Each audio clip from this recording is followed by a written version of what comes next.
নতুন যারা কোয়েল পাখির খামার করতে চাচ্ছেন তারা ফ্লোরে বা মেঝেতে কোয়েল পাখির খামার করবেন না।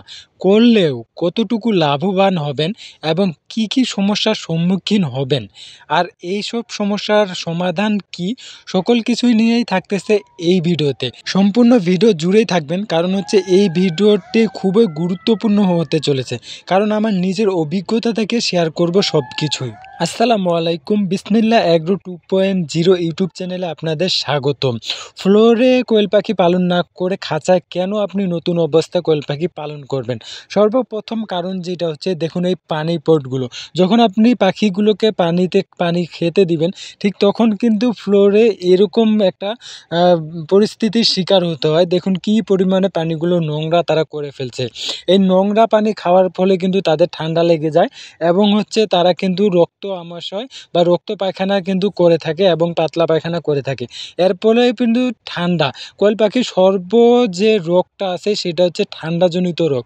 এর কারণে কিন্তু ঠান্ডাজনিত রোগটাও হয়ে যায়, যার কারণে পাখি অসুস্থ হয় এবং হচ্ছে পাখি মারাও যায়। এরই সাথে দেখুন খাবার যে পটটা আছে, আমি যেই পটে খাবার দিছি, সেই খাবার পটেও কিন্তু তারা হচ্ছে নোংরা করে ফেলছে। দেখুন তাদের বিষটা এবং হচ্ছে ফ্লোরে দেওয়া তুষ, সেই তুষের মাধ্যমে তারা হচ্ছে খাবারটা নষ্ট করে ফেলছে। তারপরে দেখুন হচ্ছে আবার আমি পানি হচ্ছে আমি দিনে 3 বার থেকে 4 বার অবধি চেঞ্জ করে দেই। তারপরেও হচ্ছে তারা এইরকম পানি হচ্ছে নষ্ট করে এবং পানি নোংরা করে ফেলে। দেন হচ্ছে এই যে ফ্লোরে পালন করার ফলে ফ্লোরে আপনার হচ্ছে তুষের যে ব্যাপারটা আছে, আপনাকে কিন্তু প্রতিনিয়ত তুষটা চেঞ্জ করতে হবে। একটা নির্দিষ্ট সময় পর্যন্ত তুষটা থাকবে, দেন হচ্ছে আবার আপনাকে তুষটা চেঞ্জ করতে হবে। এটাও কিন্তু একটা কস্টলি, বা এর পিছনে কিছু টাকা কিন্তু আপনাকে ইনভেস্ট করতে হবে। তারপরে যে বিষয়টা আসে তা হলো খাবার অপচয়। এই যে আমি খাবারগুলো দিছি, এইখানে কিন্তু তারা হচ্ছে খাবার অনেকগুলোই অপচয় করে, যার কারণে হচ্ছে অনেক খাবারই কিন্তু নষ্ট হয়ে যায়। এখানে কিন্তু আপনার একটা অনেক ঘাটতির মুখে শিকার হয়ে যাবে। আর ফ্লোরে এভাবে পালন করার পরে খাবারের কারণেই কিন্তু অনেকভাবে পাখি ঠান্ডা লাগে এবং অসুস্থতায় ভুগে, যার কারণে আমরা বুঝতে পারি না হচ্ছে কী কারণে এই অসুখগুলো হচ্ছে। আসলে এই মূল কারণ হচ্ছে এই অসুখগুলো হওয়ার, তা হচ্ছে খাবারে এইসব নোংরা খাবার খাওয়ার কারণেই এসব অসুখ কিন্তু হয়ে থাকে। আমরা নতুন খামারি, তাই হচ্ছে আমরা এসব কিছু বুঝতে পারি না, আর হচ্ছে যার কারণে আমাদের লসের শিকার হতে হয় এবং হচ্ছে আমরা বুঝি না আসলে রোগটা কোথা থেকে হচ্ছে। রোগ যদি এখান থেকে খাবার থেকে হয়, তাহলে কিন্তু ওষুধ খাওয়িয়ে কোনো লাভ নেই, কারণ হচ্ছে আবার যেইতে সেই হয়ে যাবে। যখন আপনার পাখি ডিমে চলে আসবে, ডিমটাও কিন্তু আপনার খুব ভালো কোয়ালিটির হবে না, কারণ হচ্ছে দেখা যাবে যে ডিমের ভিতরে বিষটা লাগিয়ে থাকবে, ডিমের কালারটা ডিসকালার হবে। যার কাছে বিক্রি করবেন সে কিন্তু নিতে চাবে না। এখানেও কিন্তু আপনি লসের শিকার হবেন। আর ফ্লোরে পালন করলে কিন্তু আপনার অনেক পরিমাণে সময় নষ্ট হবে, যা খাঁচাতে কিন্তু হবে না। তো আমি খাঁচার বিষয়টা পরে আসতেছি এবং এর সমাধান কি সেই বিষয়টা নিয়েও আসতেছি। তারপরে আপনাকে একটা বিষয় মাথায় রাখতে হবে, তা হলো চিকা। ফ্লোরে পালন করলে কিন্তু চিকার একটা উপদ্রব বা আক্রমণ করার সুযোগ আছে, বা অন্যান্য বিড়াল থেকেও কিন্তু হেফাজতে রাখতে হয়। এসব বিষয় কিন্তু মাথায় রাখতে হয়। একটু যদি আপনি এদিক থেকে ওদিক করেন, তাহলে কিন্তু আপনার সর্বনাশ ঘটিয়ে দেবে। আমি এত সাবধানতার সঙ্গে পালন করি, তারপরে হচ্ছে আমার আমার বেশ কয়েকটা 8টি থেকে 9টি পাখি হচ্ছে চিকা মেরে ফেলছে এবং চিকা খেয়ে ফেলছে। এসব বিষয় আপনার কাছে ছোট, ছোট মনে হতে পারে। আসলে কোয়েল পাখি পালনের ক্ষেত্রে এইসব বিষয় কিন্তু একটু বড়, বড় একটা ভূমিকা পালন করে। আসুন এইসব বিষয়কে আপনি কিভাবে মোকাবেলা করবেন, আমি কিভাবে মোকাবেলা করছি সেই অভিজ্ঞতাটা আপনাদের মাঝে শেয়ার করি। তো সর্বপ্রথম আপনাকে যে বিষয়টি খেয়াল রাখতে হবে, তা হলো ফ্লোরে যে আপনি তুষটা দিবেন, সেই তুষটা কিন্তু সুন্দরভাবে প্রথমে হচ্ছে রোদ্রে শুকিয়ে নিবেন। তারপরে হচ্ছে ফ্লোরে বিছিয়ে দিবেন। তাহলে হতে হবে কি, এটা গরম থাকবে এবং ভালো থাকবে, পাখিগুলো সুস্থ সবল থাকবে। দ্বিতীয় যে বিষয়টা থাকবে, তা হলো ফ্লোরে যে তুষটা দিবেন, তা হচ্ছে প্রতিদিন আপনি হচ্ছে একবার করে হলে পা দিয়ে নেড়ে দিবেন। কারণ হচ্ছে একটু উল্টিয়ে দেবেন, তা না হলে কিন্তু ফ্লোরে যে বীজটা দিয়ে ভরে থাকবে এবং অ্যামোনিয়া গ্যাস সৃষ্টি হবে।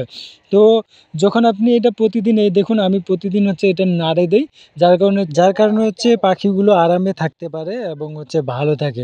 তো দ্বিতীয় যে কাজটি, আপনাকে খাবারের যে বিষয়টা আছে সেই বিষয়টা কিন্তু মাথায় রাখতে হবে। খাবারটা এমনভাবে দিবেন যাতে করে একটু একটু উচ্চাতে থাকে, বা একটা ইট আছে, ইটের উপরে দিতে পারেন বা একটু ঝুলিয়ে দিতে পারেন। যার কারণে হচ্ছে তারা এই বিষ্ঠাগুলো বা তুষগুলো সেই খাবারগুলোতে ফালাবে না। ফালালে খুব সামান্য পরিমাণে ফালাবে। ওইটা আপনি প্রতিনিয়ত যখন খাবার দিবেন ঠিক তখন ওইটা পরিষ্কার করে নিবেন। এবং পানির বিষয়টাও খেয়াল রাখবেন যাতে হচ্ছে পানিটা ময়লা না থাকে। যদি ময়লা দেখেন তাহলে হচ্ছে আপনি সেটা পরিষ্কার করে দিবেন। পানিটাও ঠিক ওইরকমভাবেই হচ্ছে আপনারা দিবেন, যাতে করে এই যে আপনারা খেয়াল করে দেখবেন, আমি এখানে কিন্তু ইট দেওয়া আছে। আমি ইটের উপরে দেই পরবর্তীতে। প্রথমে আমি বুঝতে পারিনি এই বিষয়টা। তো আমি এই সমস্যার সম্মুখীন হয়েছিলাম।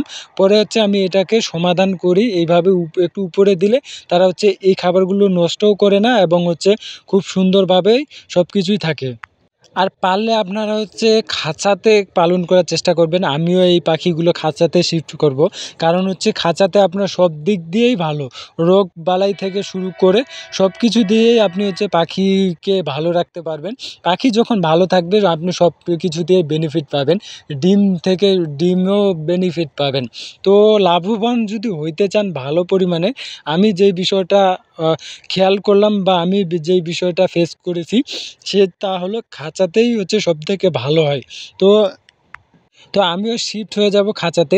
আপনারাও চেষ্টা করবেন ১০০ পাখি পালেন বা ১৫০ পাখি পালেন বা ৫০টা পাখি পালেন না কেন, আপনারা ছোট পরিমাণে যেই কটা পাখি পালন করবেন সেই কটা পাখি পালনের জন্য হচ্ছে খাঁচা তৈরি করে নেবেন। সেই খাঁচাতেই পালন করার চেষ্টা করবেন। খাঁচাতে পালন করলে আপনার খাবারের যে অপচয়টা সেই অপচয়টা কিন্তু হবে না। পানির যে অপরিষ্কার সেই অপরিষ্কারের কিন্তু থাকবে না, পাখিও সুস্থ থাকবে এবং হচ্ছে পাখি হেলদি থাকবে, পাখির রোগবালাই হবে না। আপনার সময় খুব একটা বেশি কিন্তু সময় দিতে হবে না খাঁচাতে যদি পালন করেন। শুধুমাত্র ১০ থেকে ১৫ মিনিট বা আধা ঘন্টাও লাগবে না।